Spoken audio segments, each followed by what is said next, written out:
Chers amis, bonjour. Quelques mois avant Rosh Hashanah, ce soir nous allons rentrer dans la nouvelle année, 5786. On a toujours l'espoir avant Rosh Hashanah que nous parviendrons à une bonne année. Et pourtant, cette année, la plupart des Juifs sont quand même inquiets.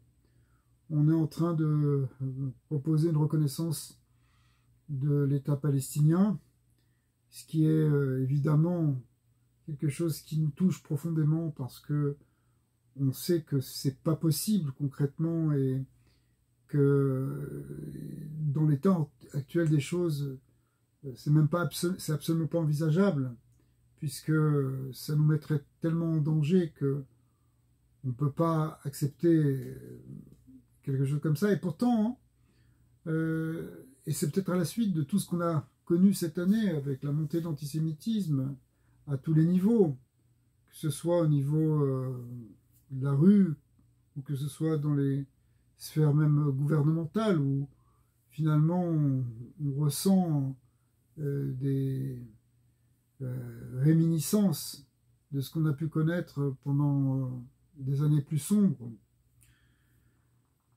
Cet antisémitisme qui est plus ou moins avoué, qui est aujourd'hui même proclamé par certains, mais qui est encore plus ou moins voilé par d'autres, qui veulent se donner une bonne conscience, correspond aujourd'hui à une espèce de volonté d'empêcher Israël, le peuple d'Israël et Israël, l'État d'Israël, d'atteindre un certain niveau d'indépendance, de liberté et surtout d'autonomie qui font que Israël peut se passer, entre guillemets, de l'accord des nations pour s'autodéterminer réellement.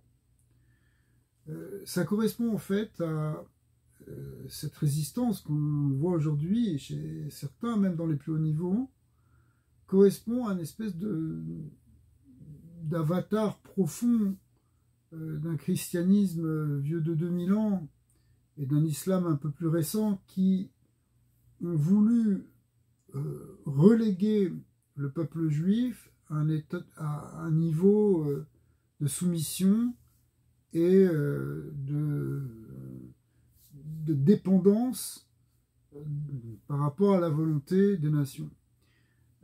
Jusqu'à aujourd'hui, on a du mal à accepter, et au fond, on ne veut pas l'accepter, que Israël puisse être à la tête, puisse avoir une excellence, que ce soit dans les niveaux économiques, dans les niveaux scientifiques, dans les niveaux militaires, mais même aussi dans les niveaux spirituels auxquels on assiste aujourd'hui à tout ce développement, et ça ne correspond pas ni à la vision moderne de certaines diplomaties. On sait que dans beaucoup de diplomaties, y compris le Quai d'Orsay, on pense que l'histoire du peuple d'Israël, enfin de l'État d'Israël, est quelque chose qui ne sera qu'une parenthèse dans l'histoire, mais finalement finira par disparaître face à la majorité de ceux qui l'entourent.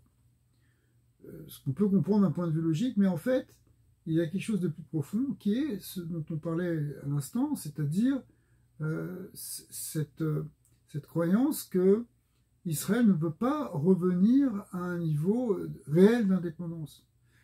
En fait, au départ, c'est parce que ça remettait en question les doctrines théologiques des religions en question, mais c'est aujourd'hui encore quelque chose qui ressort.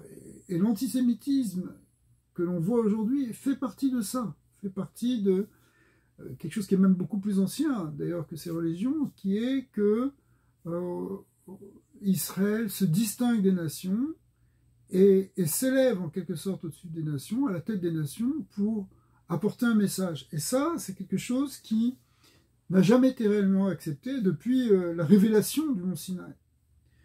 Alors, cette année, on va en tout cas espérer que le peuple d'Israël sera capable d'aller jusqu'au bout des combats qu'il est en train de mener, que ce soit des combats au niveau militaire, que ce soit des combats au niveau politique, médiatique, ou même spirituel, car il y a un vrai combat spirituel qui est en train de se faire, et que on arrivera à surtout ne pas flancher face à toutes ces attaques qui sont là pour nous apeurer, pour nous ramener en fait dans cet état de galoute dans lequel on a que l'on a connu depuis bon, près de 2000 ans.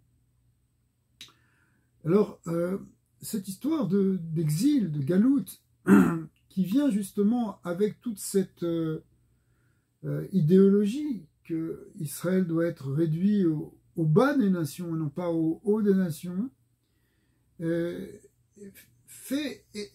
s'articule en fait autour d'une définition profonde de ce que c'est que le peuple juif. Parce que définir le peuple juif, c'est pas si évident. Qu'est-ce qui nous réunit? Qu'est-ce qui fait de nous un peuple? Qu'est-ce qui fait de nous un avenir? Eh bien, un avenir commun.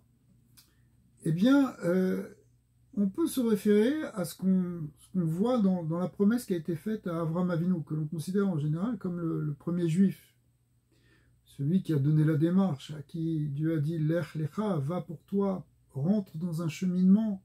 Ce cheminement qui continue encore aujourd'hui, c'est le cheminement qui va nous amener vers un monde meilleur, qui va nous amener vers un monde où l'obscurité et les ténèbres idolâtres vont finir par disparaître. Alors, quand Dieu s'est révélé dans l'épisode de l'alliance entre les morceaux à Abraham, il lui a promis deux choses. Il lui a promis qu'il aurait une descendance nombreuse, comme les étoiles du ciel. Il lui a promis aussi qu'il hériterait d'une terre, cette fameuse terre promise, il lui a promis à ce moment-là. Eh bien, c'est la terre d'Israël. Et à un moment, Avraham Avinu a posé la question Bema Eda, comment le saurais-je? Quels seront les signes? Les maîtres du Talmud nous disent que c'était une certaine erreur de la part d'Avraham de demander un signe. Pas besoin de demander un signe, Akadosh Baruch Hu est en train de te promettre une promesse extraordinaire, il veut faire de toi un peuple, et un grand peuple, et qu'il te donnera une terre qui sera une terre sainte. Et pourtant, Avraham Avinu hésite, il est lui-même, il est sans enfant. Comment envisager un tel avenir, même à un niveau concret? Et Hachem lui dit, puisque tu as hésité, tes enfants connaîtront l'exil. Alors, ça pose des problèmes parce que ça ne devrait pas être une conséquence aussi grave. Pourquoi devrait-on subir tellement d'années de souffrance pour une question de notre patriarche? Et pourtant, il y a quelque chose ici de très profond. Et cette chose-là, elle peut peut-être être définie de la manière suivante. En fait, ce qui nous définit, nous, comme peuple juif, c'est pas simplement ni une religion, ni une appartenance à une terre au départ. Non, il y a quelque chose de plus profond. Ce qui nous unit en tant que peuple, ce qui fonde un ciment pour nous unir, c'est en fait cette croyance fondamentale que l'on va avoir un avenir commun, que nous sommes nous avançons dans une certaine destinée. On a quelque chose qui nous pousse vers un futur, qui est ce futur qu'on appelle aussi le futur messianique, c'est-à-dire on veut arriver à un monde meilleur, et ce monde meilleur, on va réussir à le faire déjà dans notre collectivité à nous, et dans notre espace à nous qui est Eretz Israël, mais avec l'ambition d'amener ça dans le monde entier. C'est ça qui définit le peuple juif. Et quand Avraham Avinu remet ça en question, il freine en quelque sorte cet avancement et il nous plonge dans le galout. Le galout, c'est justement le creuset dans lequel on va devoir retrouver ou construire cette émouna, cette croyance, cette foi véritable que il y a un Dieu qui a un projet dans le monde et qui nous a investis de ce projet.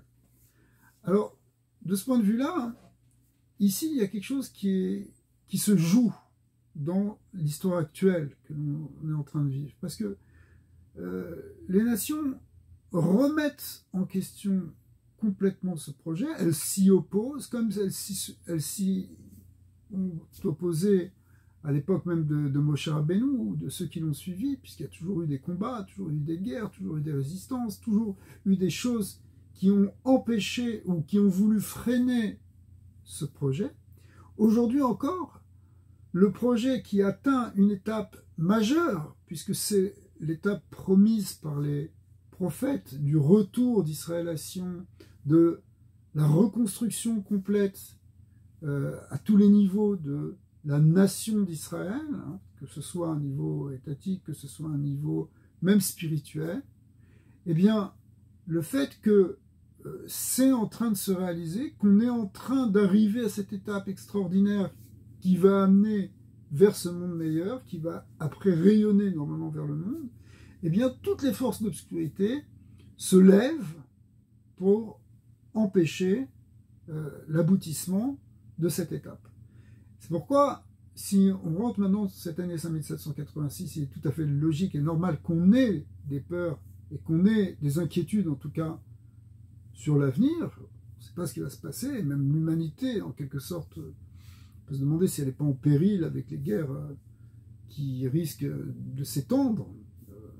On voit ce qui se passe aujourd'hui en Europe avec l'Ukraine et la Russie. Et la menace est réelle pour le reste de l'Europe et pour le reste du monde. C'est pour citer que cet exemple. Mais en fait, on rentre avec aussi cette croyance.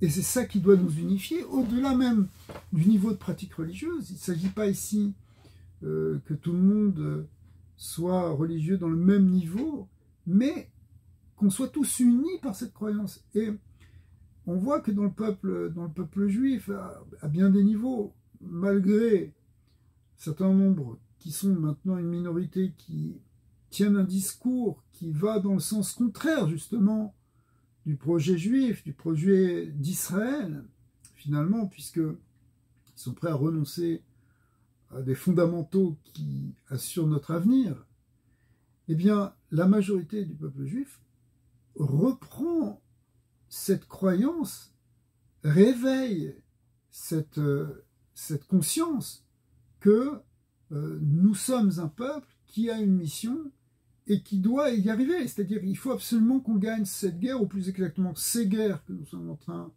de vivre, toutes ces guerres au niveau militaire, elles sont les plus importantes. Ceux qui se battent sur le terrain ont le plus grand mérite, puisqu'ils font don de leur vie et de leur corps pour être prêts. Enfin, ils sont prêts à faire don de cela pour arriver à faire aboutir la paix qui doit suivre la guerre. Eh bien, tous les niveaux en tout cas, puisque le combat ne se joue pas que aussi à ce niveau-là, toutes ces guerres, elles doivent être menées à bien et elles doivent être menées vers une victoire. Et on va y arriver. On va y arriver parce que cette foi d'Israël s'inscrit dans quelque chose qui est divin et qui est infini, qui vient de cette promesse qui a été faite au prophète et en premier à Avraham Avinu. C'est-à-dire que puisque toutes ces prophéties ont été dites, c'est plus qu'un signe, c'est une certitude pour nous que finalement on va y arriver. Donc, il ne faut pas non plus être trop impressionné par ce qui se passe à l'extérieur, même si évidemment ça présente des dangers et qu'il faut se défendre et qu'il faut être fort, mais justement, tout cela c'est pour nous éveiller à cette conscience de ce qu'est être le peuple juif, de ce que nous sommes, de ce qu'est Israël et de ce qu'on a à faire par rapport au monde dans lequel on est en train de vivre.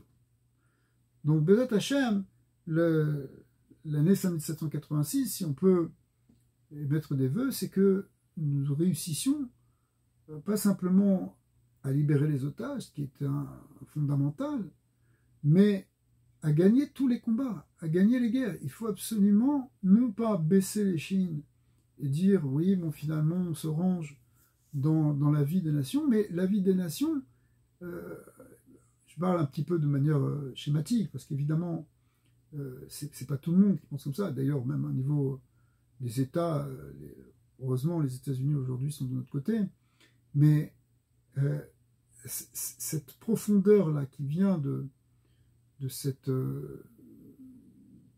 passé finalement, de ce passé qui est hérité et qui ressurgit sous forme de, encore une fois, d'un antisémitisme voilé ou dévoilé, eh bien, il ne faut pas se laisser trop impressionner par ça. Il faut se dire qu'on va gagner tous ces combats et que, Bezrat Hashem, on va avoir la Géoula. C'est parce qu'on a cette émouna que l'on va gagner. C'est parce qu'on a cette croyance et cette foi véritable que l'on va arriver à amener justement un autre monde, et ce qu'on appelle le monde délivré, le monde de la Géoula. C'est comme ça que c'est expliqué par nos grands maîtres, hein, c'est l'espoir dans la Géoula qui amène la Géoula. Lorsqu'on renonce et qu'on dit non, finalement qui on est, qu'est-ce qu'on est, et puis et puis on baisse la tête, eh bien, on retarde, on retourne dans le doute, on retourne dans la tristesse, dans le désespoir, et ça, c'est la profondeur de l'exil. Alors, il n'est pas question de retomber dans ça, au contraire, il faut mener ces combats avec joie, avec force, avec détermination, et Bezrat Hashem, on va gagner, et on entendra que cette année 5786 sera une année majeure dans l'histoire du peuple juif et pour l'humanité. Shana Tova Metuka, je vous souhaite à tous, en particulier chacun pour vous et pour votre famille, toutes les bonnes choses, que ce soit au niveau matériel, spirituel, une bonne santé, une bonne parnassa, réussite de vos enfants, de toutes vos familles, et qu'on entende que des bonnes nouvelles cette année. Shana Tova ou Metuka.